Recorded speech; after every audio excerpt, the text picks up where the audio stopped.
इस क्लास में मैं आपको द स्ट्रक्चर ऑफ अर्थ यानी कि पृथ्वी की आंतरिक संरचनाओं के बारे में बताने वाला हूँ। इसमें हर वो पॉइंट शामिल है जो आपके एग्जाम के पर्सपेक्टिव से आपके लिए बहुत ज़्यादा जरूरी होने वाला है। तो मैंने इस तरह से टोटल 7 पॉइंट बनाए हैं जो आपके सामने कुछ इस तरह से हैं। सबसे पहले हम the basic structure of earth के ऊपर चर्चा करेंगे। सेकंड पॉइंट जो हमारा है वो है केमिकल प्रॉपर्टीज़ के आधार पर धरती को किस तरह से परतों में बांटा गया है। उसी तरह थर्ड पॉइंट हमारा देख सकते हो आपकी फिजिकल प्रॉपर्टी के आधार पर किस तरह से धरती को बांटा गया है। फोर्थ जो हमारा पॉइंट है वो हम क्रस्ट के ऊपर करेंगे। फिफ्थ जो होगा वो हम मेंटल के बारे में। 6 जो है हमारा वो कोर, आउटर कोर तथा इनर कोर दोनों को ही बारे में होगा। और 7 जो होगा वो मोस्ट इंपॉर्टेंट होगा हमारे लिए, जिसमें हम सिस्मिक डिसकंटिन्यूटीज़ अर्थात क्या है वो भूकंपीय असंबंधता के बारे में समझेंगे। क्या होता है ये सब कुछ जानते हैं, आइए चलिए। तो सबसे पहले मैंने यहाँ पे अर्थ ड्रॉ कर दिया, मैंने रेडियस दिखाने की कोशिश की है। और ये जो रेडियस है हमारा, इसका जो लेंथ है या कहो कि गहराई ऊपर से नीचे तक कही जाए तो 6400 किलोमीटर के आसपास आप मान सकते हो मोटा माटी। बट एक्यूरेट अगर डाटा की बात की जाए तो ये है 6371 किलोमीटर। अब ऐसा क्यों है?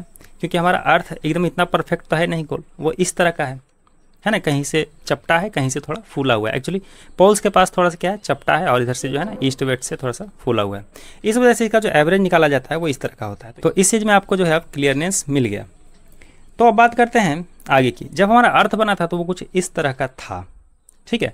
आग का गोला धधकता हुआ, आग तो नहीं था हालांकि, ये था पूरा का पूरा चट्टानों का पिघला हुआ रूप, मैग्मा लावा जिसके जो है फर्श पे बह रहे थे, इसके सतह पे जो है बह रहे थे। बट जो है धीरे धीरे ये ठंडा हुआ, और जब ठंडा होता है तो ऊपर से ही ठंडा होता है। अपने घर में आलू देखा होगा बॉइल, ऊपर से ठंडा होता है बट नीचे से वो अभी भी गर्म होता है, ठीक है ना। तो खाते समय कई बार मुँह जल जाता है बच्चों का। तो अभी भी जो हमारा अर्थ का स्थिति है ना, वो ऊपर से तो ठंडा हो गया है, हरे भरे जंगल, पहाड़, नदियाँ, झील, समुद्र, ये वो, बट नीचे से अभी भी इसका जो स्थिति है वो बहुत ही ज़्यादा खराब है, बहुत ही ज़्यादा गर्म है। वो इस तरह का है जैसे कि आप देख सकते हो। और ये इमेज हम लोग पहली बार तो देख नहीं रहे हैं, इंटरनेट पे अवेलेबल है, बुक्स में अवेलेबल है, आपने हज़ारों बार देखा होगा अभी तक तो, ठीक है। जिसमें आपको कई सारे लेयर्स दिख रहे हैं।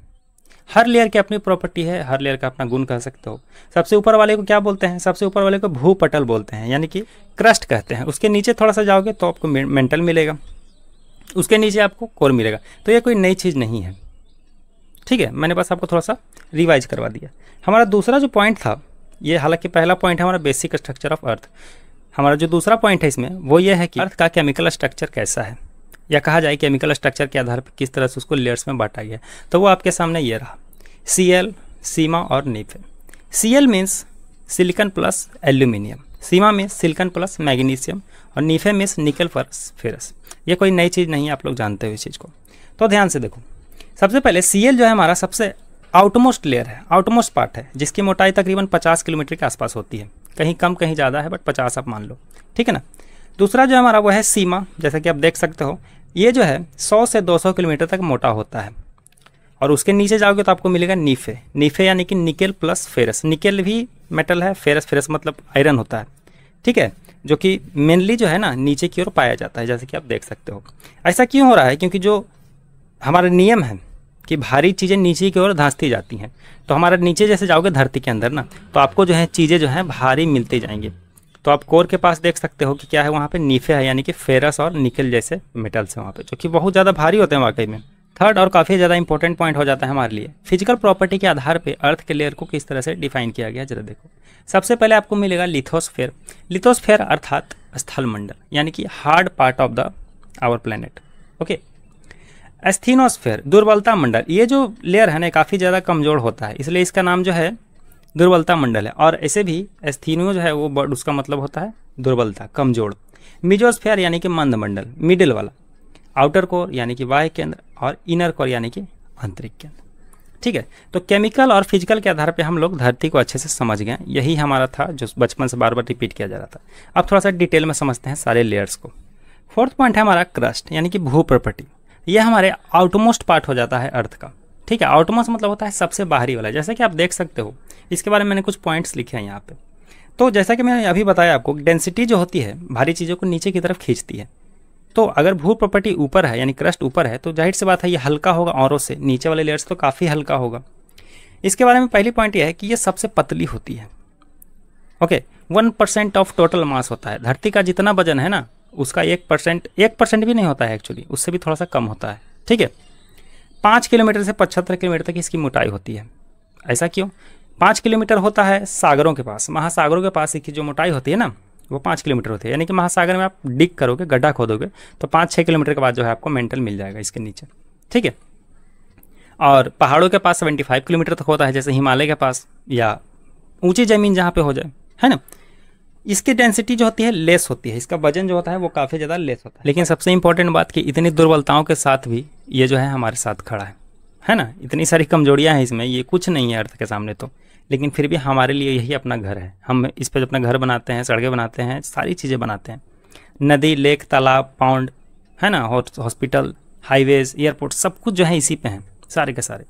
और ये हालांकि देखा जाए तो कुछ भी नहीं है, लेकिन ज़मीन के लिए हम लड़ते रहते हैं अक्सर, है ना, इस थोड़े से चीज़ के लिए। आगे हमारा पॉइंट है वो है मेंटल। ये हमारा थिकेस्ट लेयर है, सबसे मोटा लेयर है अर्थ का, जैसे कि इमेज में भी दिख रहा है आपको, इसलिए मैं यहाँ पे लिख दिया है ये पॉइंट, है ना, काफ़ी ज़्यादा इंपॉर्टेंट हो जाता है।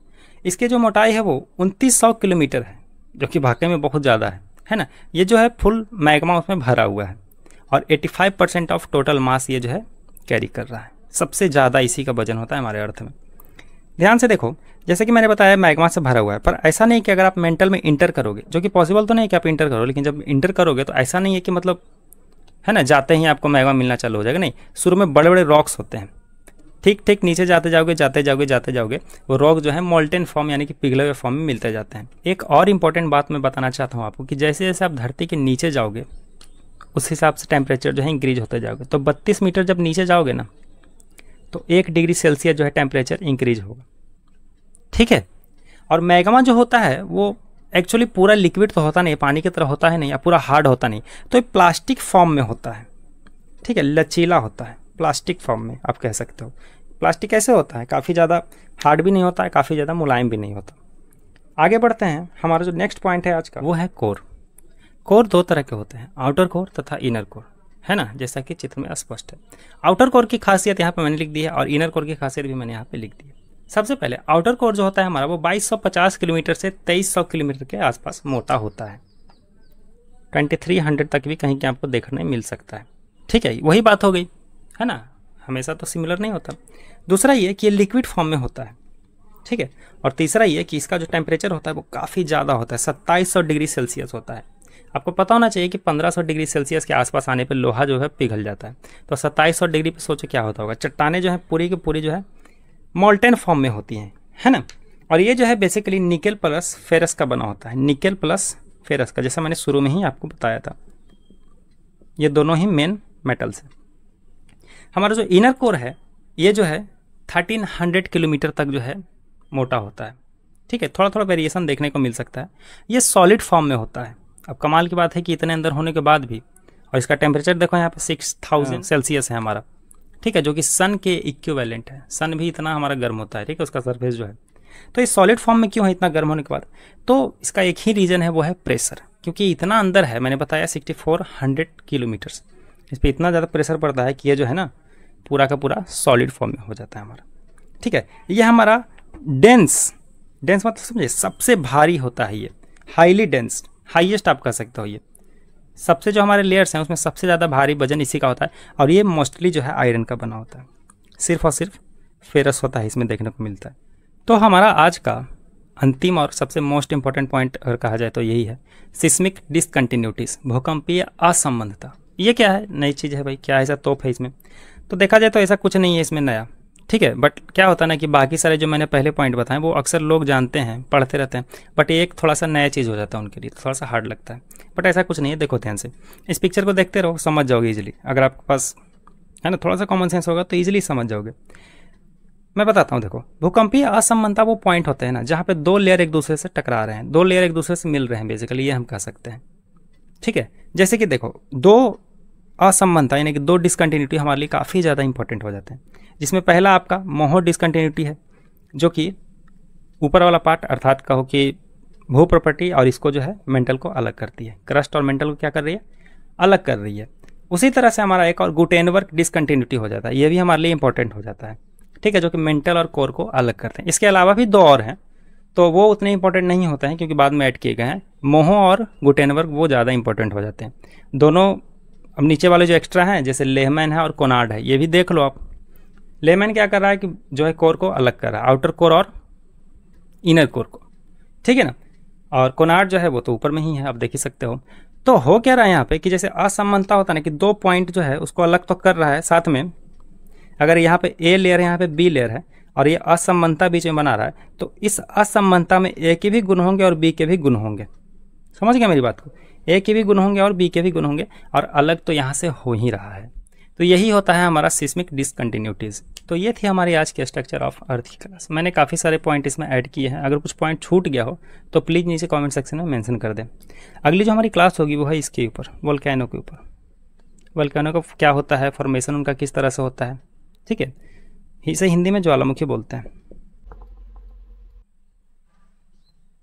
इसे करते हैं नेक्स्ट क्लास में, तब तक के लिए बने रहिए हमारे साथ।